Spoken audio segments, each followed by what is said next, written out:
اہل بیت کے گھرانے کا جب پہلا جنازہ اٹھا رسول کا تو تاریخ کہتی ہے کہ جنازے میں صرف 11 لوگ موجود ہیں اہل بیت کے گھرانے کا.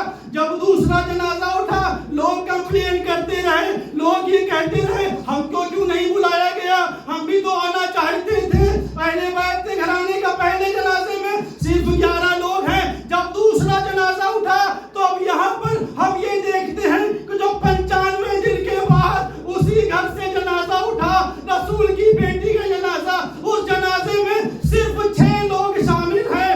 عزیزو پھر لوگوں کو شکایت ہوئی کہ ہمیں کیوں نہیں بلایا, ہمیں بھی تو بلانا چاہیے تھا.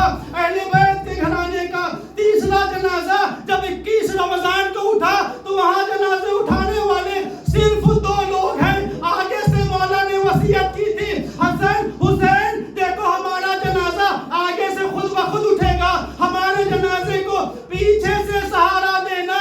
یہاں پہ 2 لوگ موجود ہیں, لوگوں کو شکایت. میں کہتا ہوں اہل بیت کے گھرانے کا یہ ایک پہلا جنازہ تھا جو امت کے حوالے کیا گیا. حسین نے غسل دیا, حسین نے کفن دیا. اب حسین چاہتے ہیں کہ مزار رسول کے نزدیک لے جا کر حسین یہ چاہتے ہیں کہ حسن کو وہاں دفنا دے, لیکن ادھر مزار رسول کی طرف چلے. ادھر سے آواز آئی دیکھو ہم حسن کو نانا کے پہلو میں نہ دفن ہونے دیں گے.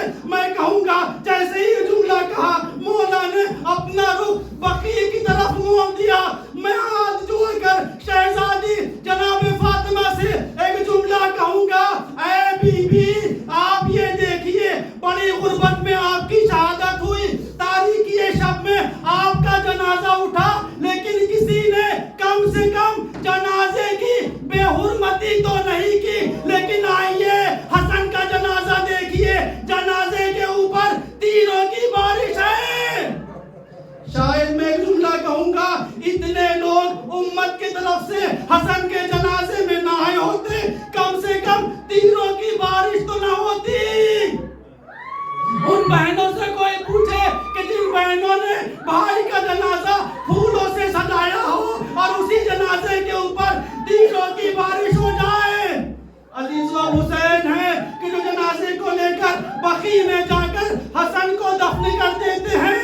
لیکن میں یہاں پہ ایک جملہ کہوں گا عزیزو, بس آخری جملہ ہے, مجلس تمام ہو گئی. دیکھیے جب حسن کو دفن کر دیا تو دستور کیا ہوتا ہے, دستور یہی ہوتا ہے کہ دفن ہونے کے بعد تمام لوگ گھر آتے ہیں اور تعزیت پیش کرتے ہیں, تسلیت پیش کرتے ہیں, ایک دوسرے کو تسلی پیش کرتے ہیں. لیکن جب حسن کے جنازے پر تیر برسے ہوں گے تو کیا زینب کے کانوں میں خبر نہ گئی ہوگی, کیا ام کلثوم کے کانوں میں خبر نہ گئی ہوگی. شاید یہی وجہ ہے کہ جب عباس دفن کرنے کے بعد گھر آتے ہیں تو ایک حجرے میں جا کر سر کو نہوڑا کر بیٹھ جاتے ہیں, رونے لگتے ہیں. سب نے ایک دوسرے کو تعزیت دی, تسلی دی. ایک مرتبہ زینب نے پوچھا کہ بھیا عباس نہیں دکھائی دیتے, عباس کہاں ہے؟ کسی نے کہا کہ عباس ایک حجرے میں سر جھکا کر نہوڑا کر رو رہے ہیں.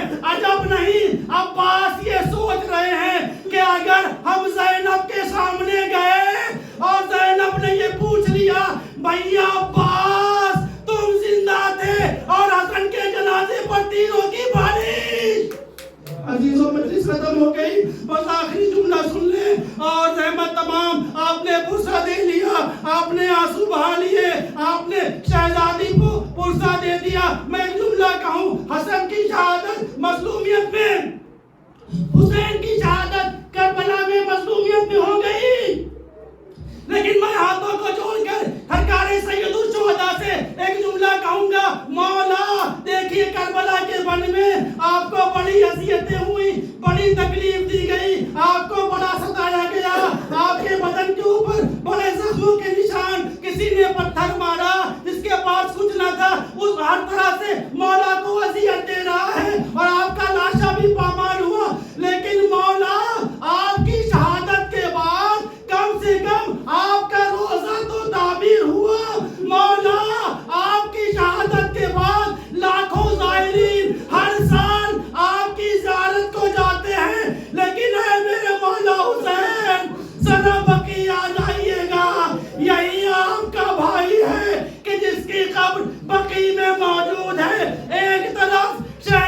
طرف نانا کا روزہ ہے اور ایک طرف حسن کی ویران قبر موجود ہے، اور کوئی بھی یہ نہیں کہتا کہ یہ بھی آل محمد کی فرد ہے۔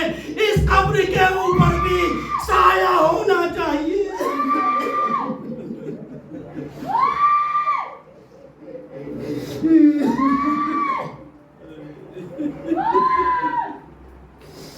اِنَّا لِلَّهِ وَإِنَّا إِلَيْهِ رَاجِعُونَ۔